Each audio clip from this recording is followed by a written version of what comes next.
Hello, my fellow viewers. I, Michael Letman, would like to share something in honor of Miss Heather Lifland. She was so kind to recommend me for an Autistic Adulthood panel, and I'm sure she would have liked to tell me herself. She didn't get to, unfortunately, which is why some of her colleagues were more than nice enough to fill me in for her. And I know that I needed to accept into doing it in her honor. I now would like to share what I recently experienced at that panel with you. Please enjoy. Chair in the Transition Services Committee. She was Michael's former teacher, and both of us recommended him actually for this panel.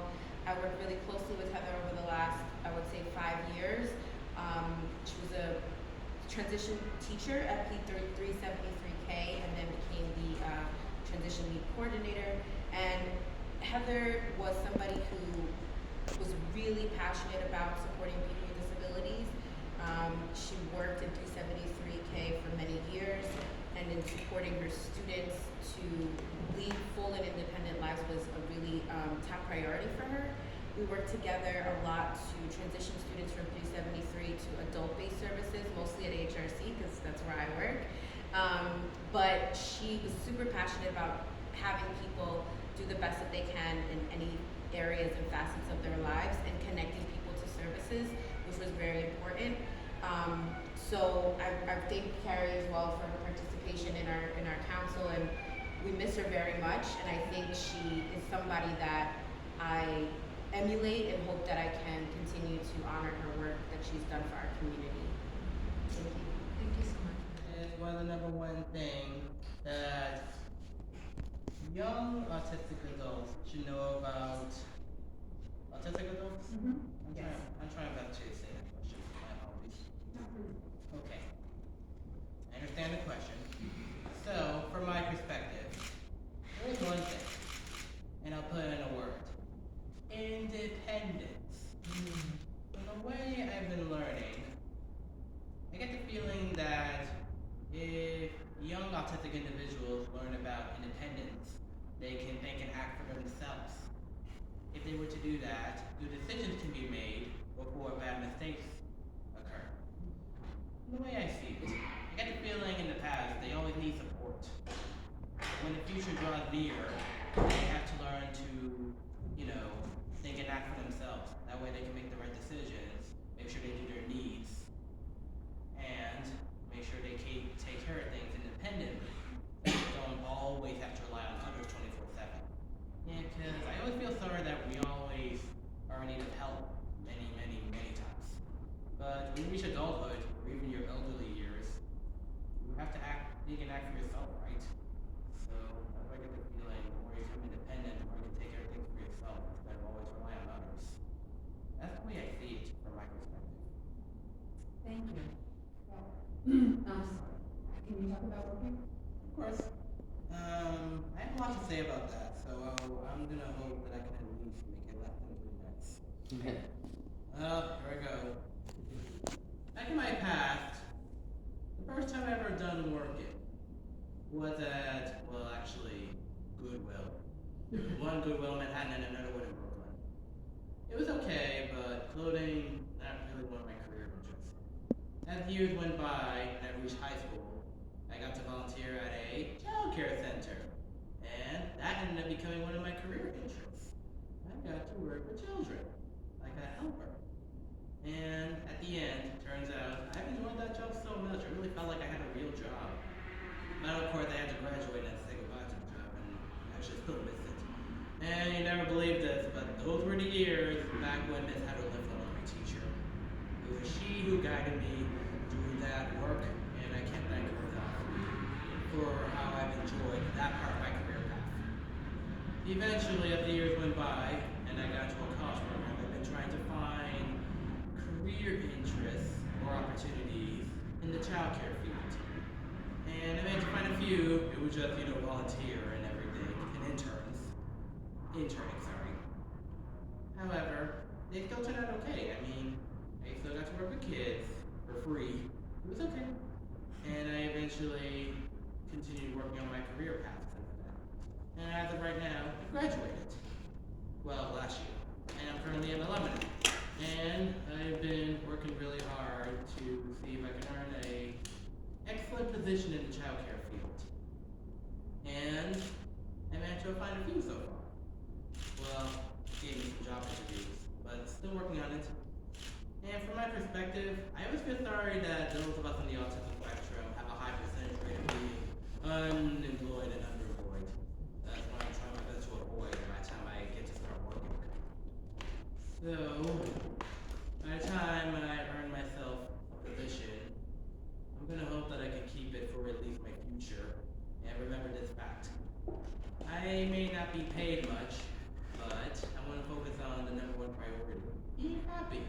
If I have a job I can be happy with, that should be more than enough than earning money. I know money is important for our needs, but happiness is important too. That's one thing I've learned when working on my career path. I had just found out about autistic masking from this panel. Yes, I'm still new to the whole thing, but I can still explain from my perspective. How can I put this out? To start things off, turns out I had no idea I'd been masking myself the whole time when I'm out traveling in the community. Because I know when I'm on the train and walking in the community and stuff, I have to, mask up, for my sake and safety. I gotta make sure when I'm out in that community, I mask up, I hide the fact that I'm on the autism spectrum unless I want to be honest with someone I'm connected with. That's usually when I unmask or when I'm home. One of the ways when I unmask myself at a location, again, at home. Because, that's where I can be myself, especially when I stim, if I can't help myself. But when I'm in the community, like when I'm at my college, I'm supposed to mask, be on my behavior.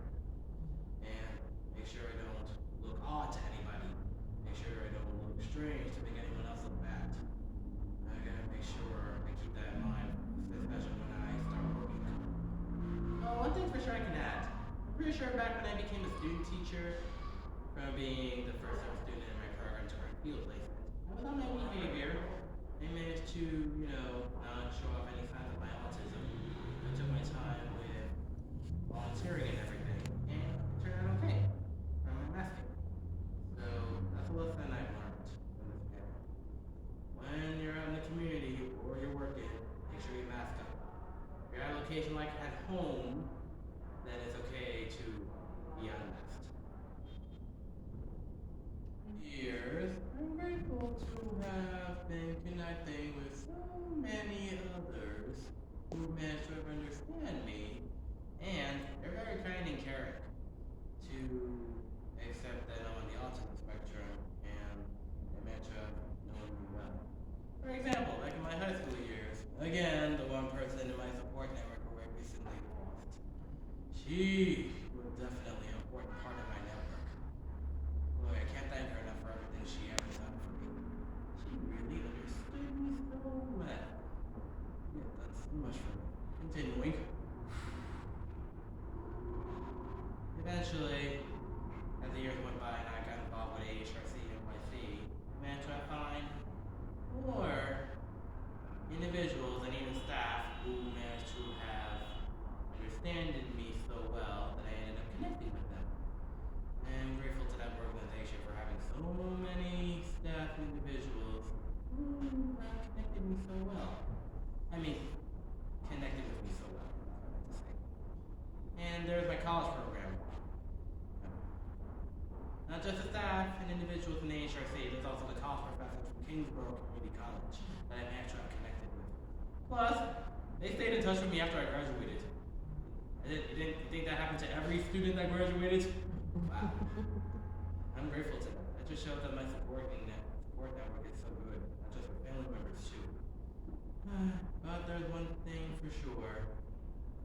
If they believe in me when I have to work on something, I'm grateful to the kind words, how they respect me so well, and how they know me enough to make sure I pursue my future goals.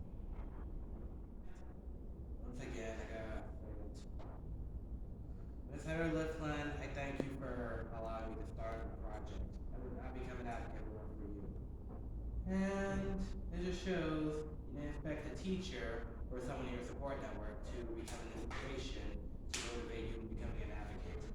And from what she had done to me, I ended up becoming an advocate with a project that she helped me start. I've been trying my best to increase that project ever since I graduated. And I managed to have done okay, explaining topics, doing interviews, and articulate what it's like living with autism. It just shows that, you never know if someone from your past and your support network would allow you to have some kind of future goal. And as of right now, I'm still trying my best to work on my advocating project, see if I can find more opportunities to be an advocate, see if I could allow my project to expand further, and see if I could, become a professional who can do more as an advocate.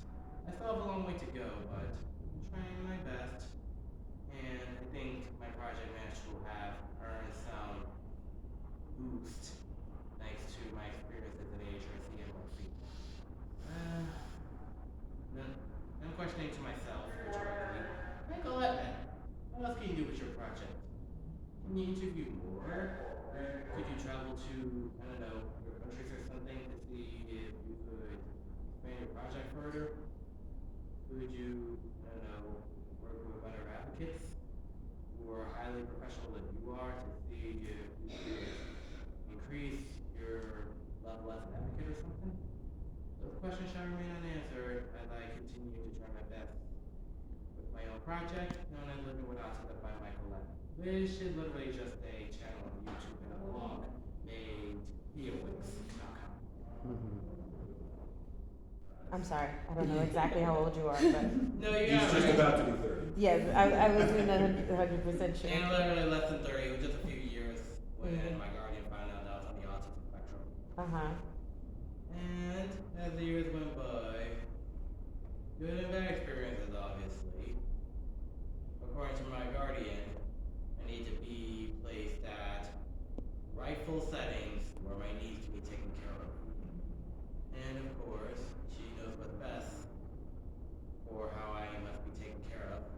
And this is always unfortunate, this part of my life.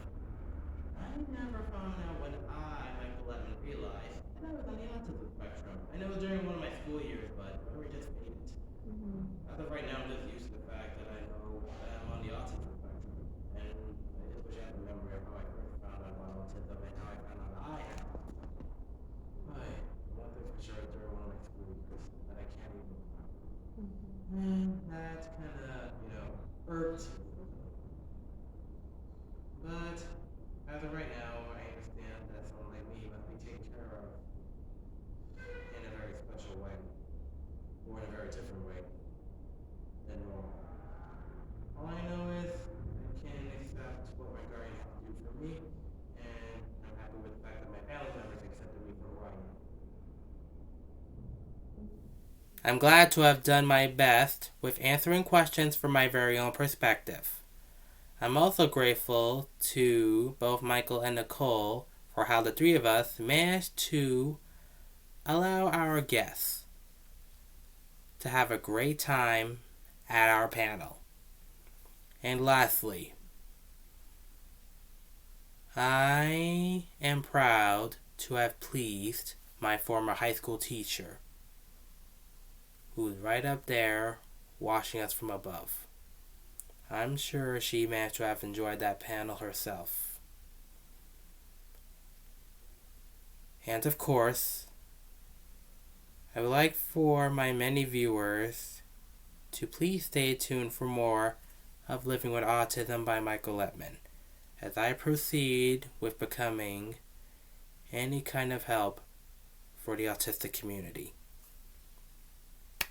That is all.